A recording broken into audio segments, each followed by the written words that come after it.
Drage dame i gospodo, poštovani sugrađani, ljubitelji umetnosti. Hvala vam što ste se odazvali pozivu i okupili se ovdje sa nama da zajednički skromnim programom obeležimo otvaranje prve samostalne izložbe Sečenji Atile, jednog talentovanog mladog svestranog stvaraoca iz Mola. Živimo, nažalost, u veoma teškom i mučnom vremenu, kada u svakodnevnoj borbi za egzistenciju i očuvanje takvog dostojanstva, dostojnog čoveka, jednostavno nemamo snage niti mogućnosti za kulturnu edukaciju. Ovaj mladi čovjek živi svoje skromne svakidašnjice otvorenih očiju i ušiju, beleži događaje u stihovima, u prozi, u fotografijama i u likovnim izražajima. Svojim stvaralačkim radom ne samo što obogaćuje svakidašnjicu, nego nam skreće pažnju na sve ljudske tragedije, na patnju i siromaštvo dece u svetu i na sve veću ekološku opasnost koja nam preti. Svojim delima hrabri one koji su spremni na borbu za život, dostojnom čoveku kao civilizovanom društvenom biću. Želimo vam prijatno vecse. Hölgyeim és uraim, tisztelt egybegyűltek, nagy öröm számunkra, hogy elfogadták meghívásunkat, és eljöttek ma este, hogy egy szerény kis műsor keretében ünnepélyesen megnyissuk Széchenyi Attila moholi fiatal tehetséges alkotó első önálló kiállítását. Egy zilált megpróbáltatásokkal teli nehéz időszakban, amiben most mi vagyunk, mikor is a mindennapok küzdelmei felemésztik minden percünket, sajnos sem erőnk, sem lehetőségünk nemigen marad bármiféle kulturális felemelkedésre. Ezért fontos, hogy vannak körünkben olyanok is, akik magukban hordják a remény parányi szikráját, hogy lelkiségüket működtetni tudják, és megőrizzék emberi mivoltukat és méltóságukat. Ilyen alkotó Attila. Szerény mindennapjait komoly tartalommal tölti ki. Lejegyzi világunk szépségeit, tragikus fordulatait, emberi és természeti katasztrófáit, versekben, prózákban, fényképben és különböző képzőművészeti technikákban. Számunkra ő még igen ismeretlen, bár már több rangos díjjal is büszkélkedhet. 2003-ban a Muzsjai Szíveri János verspályázaton díjnyertes lett Vasárnap című verse. A Magyar Televízió idei irodalmi pályázatán első díjas lett Választások előtt című karcolatával. A maga szerény módján üzen a világnak önmagáról és a mi világunkról. Kívánjuk, hogy teljes lényükkel élvezzék a mai műsort. Egy kis színes műsort is készítettünk erre az alkalomra, amiben a Bartók Béla Zeneiskola tanítványai és kedves tanárai segítkeztek nekünk. Elsőnek hallgassák meg Bokerini Menüet című darabját, amit tamburán előad nekünk Cvejanov Vladimir és Klémár Rudolf tanár úr.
Engedjék meg, hogy felolvassam Széchenyi Attila Vasárnap című versét.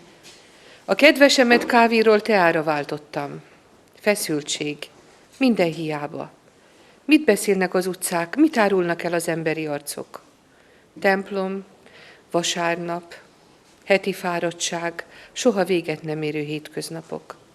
Jövő heti depressziók néha nevetéssel díszítve. Vasárnapi napsütés, a világ legszebb színpada. A színpadon valóságos hétköznapi színészek, saját forgatókönyv nélkül. Fagylajt, tudod-e mi az, hogy vasárnap? Vasárnapi munkaidő, milyen fagylajt van? Egy szerelmes pár éppen a tegnap estiről beszélget. Szombati történet, vasárnapi téma, szeretik egymást. Eltitkolt hétfői undor, mindenki jókedvel akar lefeküdni. Elolvadt vasárnapi fagylajt. Eszembe jutott, holnap hétfő. A filmvásznon a filmnek vége, és a színészek nevét írják ki. Senki sem kíváncsi rájuk. Mindenki elhagyja a termet. Szotyola. Rágógumi messziről látszó nyomai. Megvárom a vasárnap végét. A vasárnap végét megvárom. Szeretnék bejelenteni még egy zeneszámot. Cipoli Fugetta című darabját játsza harmonikán Gyarmat Klaudia, tanárnője, Rákos Rózsa.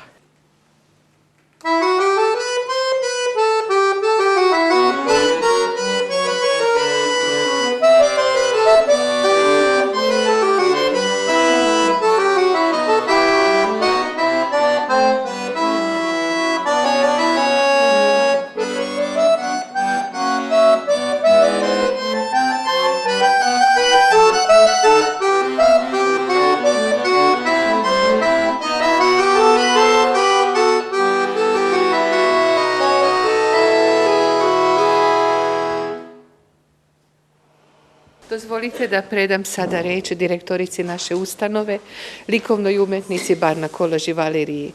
Engedjék meg, hogy átadjam a szót az intézményünk igazgatónőjének, Barna Kolozsi Valéria szobrászművésznek. Likovno stvaralaštvo je izražavanje preko slike. A kako će slika nastati, individualna je stvar autora. Slike su različite po materijalu na kom nastaju, tehnike izvođenja, dimenzije, naravno i motiva. Čak i prostorna ostvarenja dela primamo preko slika, samo što tad imamo više uglova za posmatranje, odnosno više podataka u jednom delu.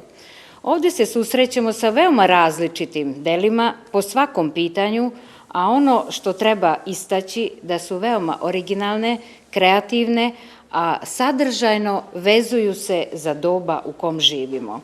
Ima tu crteža, ima tu slika, a najviše ima kolaža, a čak imamo i nekih objekata u prostoru i različitih formi u prostoru koje se mogu posmatrati iz različitih uglova. Autor ovih dela nije bio u objektivnoj mogućnosti za stručno obrazovanje u likovnoj sferi, ali baš zato je za pohvalu njegova snalažljivost, veština, kreativnost, informisanost o aktuelnim pojavama svakodnevnice koje je pokupio i na svoj specifičan način obradio i prezentovao u likovnim delima. To zaslužuje dostojnu pažnju, a pohvale za postignute rezultate. Ja bih ova dela direktno uporedila sa kompjuterom koji sve više ulazi u našu svakodnevnicu, koji je trenutno jedno od najsavremenijih medija komunikacije, koji pruža mogućnost sticanja i verbalne i vizuelne informacije često istovremeno. Naravno, uz čovekovo rukovođenje, jer i nadalje prisustvo čoveka kao najplemenitijeg živog stvorenja na svetu je neizbežno, a to je čak i dobro. Atila tu dokazuje svoje aktivno prisustvo u savremenom dobu i informisanost, ali i da duboko razmišlja i doživljava njih. Događaji ga ne ostavljaju ravnodušnim, on reaguje na neke lepe kao i ružne pojave u našem životu. Kreativno ih preoblikuje u likovnu celinu sa novim vrednostima i tako bez pisane poruke pružaju vizuelni užitak. Kompozicije su mu uravnotežene, sa interesantnim oblicima, stvaraju apstraktnu celinu često. Zaslužuje pohvale za svoj rad, uz našu i moju ličnu želju da on u tome samo napreduje i da se usavršava. Széchenyi Attila kiállítására jöttünk össze. A képzőművészeti világban valójában mindent képeken keresztül veszünk. Ezek a képes információk, hogy hogyan is jutnak és milyen módon kerülnek szemünk elé, ennek tanúi vagyunk mindennapjainkban. Egy dolog az, hogy rajzolni, festeni, és szobrokat, térbeli alkotásokat, viszont a mai kortárs művészet többször összevonja ezeket az alkotásokat, és azt hiszem, hogy ebben az esetben is találhatunk különböző kísérleteket, kifejezéseket, és ahhoz hozzátenni, hogy egy olyan fiatalról van szó, aki képzőművészeti oktatásban nem vett magasabb szinten részt, bizonyítékul szolgál az eredménye, ami látható körülöttünk, hogy nagyon ügyesen válogatta össze ezeket az elemeket, és ezek a kompozíciók valójában mind üzen nekünk valamit. Tehát a verbális, az írott szöveg és a képek segítségével egy új módon tárja a néző elő, valamennyiünk elé, úgyhogy érdemes mindegyikbe egy kicsit belemerülni, van amelyik a szöveggel kapcsolatosan kap elnevezést, valamelyiknek külön elnevezést és egyértelmű elnevezést adott, és így formálta meg, és ez valójában, én ezt az ilyen képes, szöveges világot egyenesen össze tudnám hasonlítani azzal az élménnyel, amit ma talán éppen a számítógép teszi sokunk lehet részére, de viszont nem mindenkinek van alkalma ezeket az ilyen vizuális és írott, verbális, együttleges hatást észlelni, tehát Attilának ez a fajta próbálkozása nagyon sikeres képzőművészeti alkotásba formálódott át, tehát ezek sokszor tehát absztrakt kompozícióként kezelhetőek, de nagyon sokszor az üzenettel egy meghatározott tartalmat kapnak és értelmet, amitől valójában még egy magasabb rendű és egy komplettabb információt ad a néző részére. Úgyhogy egy ilyen kortárs művészként, tehát észleljük és jelentkezik akinek a jó indulatát és az akaratát, mert valójában valamennyien azt hiszem, hogy arra törekszünk, hogy a jelenlétünket észlelve igyekezzünk talán változtatni rajta. Minden számítógép és bármilyen média mellett azt hiszem, hogy továbbra is ott van az ember, aki nélkül az se indul be, tehát a számítógép se, de az alkotás se.